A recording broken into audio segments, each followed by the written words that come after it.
So you're just thinking about starting your first alpaca herd, or maybe you have a few alpaca and you're looking to grow it a little. Here are a few ideas that I really wish that I'd known before we first started our alpaca herd. I'm John, and this is another video from alpacaguild.com, a suite of online tools that help you to look after and give the very best to your alpaca. So let's talk about groups. There are multiple groups within a herd, and a group is those animals that are living within the same fenced area. So we might, for example, keep all of the females together. Males, that can be a bit more challenging. We might have young castrated males, and we might have some adult stud males. They may not be the best of friends. There can be hierarchy and there can be some fighting between them. And certainly we need to have two groups if we're going to have males and females, at the very minimum, as we should never have males and females running together, even if they are castrated. A castrated male doesn't know that it's not supposed to do what it wants to do, and that can cause all sorts of distress and physical harm to the females. There is mounting evidence to suggest that at no point should males and females ever really run together. So if you're thinking of mixed gender, you've at least got two groups. And if then you're thinking of different ages perhaps of the males, that might be broken up into more groups as well. Think about what the impact is on your farm and its infrastructure. If you're going to have those groups, you'll still need to be able to move the animals around between your paddocks. You might need additional races. You might want paddocks that can rest for a while. You might want to be able to get them easily to an area for shearing or other sort of medication and maintenance. You want to be part of the story, don't you? You are part of the story. So groups, really important to get that absolutely spot on before you get started. The next thing that would have been very important for us to know early on is to avoid getting pregnant females. It can be really attractive to a breeder to sell a pregnant female. They can add additional value to the animal. But for you, starting out, you don't know what you're going to be getting. You don't know whether the birth is going to go well. You don't know if you're going to get male or female, if it's going to change those group dynamics we talked about. You don't know what colour they're going to be and whether that colour is going to be the sort of fleece that you want to have if you're looking to use the fleece yourself. There's all sorts of challenges with that, and we've had some pretty bad experiences of it. So my advice is to avoid a pregnant female in your first few years of having alpaca. And next we should probably cover the term pet alpaca. It's often used for weathered castrated males. There's no such thing as a pet alpaca really. They're not domesticated animals. They're not cats, they're not dogs. These two are particularly friendly. They just love to be around us. Whenever we come up to the fence, they come running to us, and it's not for treats. They simply just like to be around us. Now, there are some real dangers to petting the animals. We don't want them to think of us as being part of their herd, because that hierarchy, we may not be at the top of it. So we don't want to be putting ourselves into that kind of position. But animals like this that just enjoy being around us are absolutely fantastic, and it really just comes down to your behaviour around them, how you treat them, your voice, being soft around them, not interfering with them, allowing them to do what they want to do.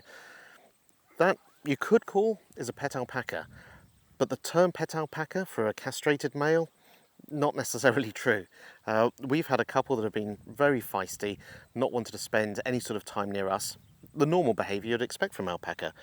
So if you're looking for animals like this, it's going to take an investment in your time to look after them and make them enjoy being around you. It is absolutely well worth it. Ugh, the breath. Got to clean your teeth, haven't we? Yeah. Other really important thing, which you won't be probably thinking about straight off, is your exit strategy.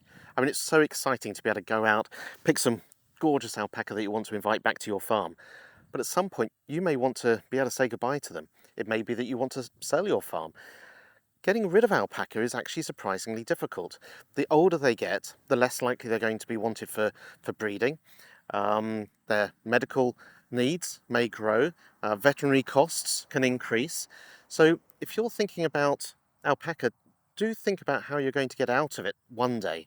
Far too often we see alpaca being left on a property or even purchased to make a property look particularly attractive to new buyers, and then the new buyer comes along and has no idea what to do with them. It's not the best life for an alpaca. So if you love your alpaca, and you will do, make sure that you've got a good exit strategy so you know what you're going to do when that time comes, however far that might be into the future. Novice handler syndrome, it's basically what it says it is. It's more prevalent in males than it is in females, and this is where they've been overhandled. They really just see you as another member of the herd, and that hierarchy can get you into a lot of trouble. You know, a big animal is heavy. Not sure, I think you're probably about 50 kg, something like that, and all muscle. You know, you wouldn't want to be getting into a bit of a stroppy argument, would you? So be very careful when you're choosing your animals to find one that has excellent temperament. One of the things we found that really worked for us here, we've got a couple of garden chairs that we just put in the paddock, and we might come out here with a nice cup of tea on a sunny summer's day and just let the alpaca come around and sniff us and get used to us, not as if we were one of them, but just we're part of the paddock that's not going to get in their way. We're not interfering with them. They're just happy to see us around. Of course, the other thing that I certainly didn't think about at the time was the cost of the alpaca. They're not cheap.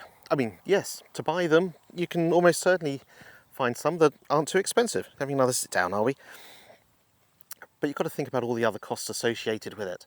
Now, if your farm is already established, you've got fencing that's that little bit higher. We're not running the standard sheep height fencing here. We've gone slightly taller because they may want to jump over something a little bit lower. So you've got that to consider. Shelter's an absolute must. Even though they may not shelter from the rain, when you get the hot sun, they will naturally look for shelter. So you've got to provide shelter to them. And of course, with groups, you need to put one into each area. Then you've got to think about all the water, those sort of things as well. It all adds up. And vet bills. Alpaca aren't particularly common. And for that reason, you may not find a vet local to you who actually knows how to look after them. Most vets will certainly try their best, but the real knowledge about alpaca, that might be quite a rare thing in your area. So just think about what the additional costs are going to be around that.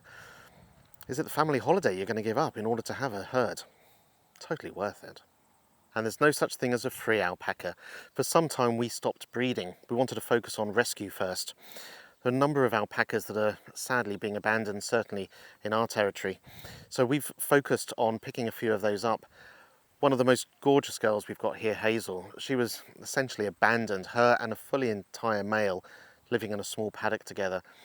They were picked up, a local vet got to see them, didn't think that they actually had much of a future, but some amazing local breeders got them back on their feet, and Hazel's just the most incredible alpaca now. She's friendly, gorgeous fleece, she's got a whole new lease of life.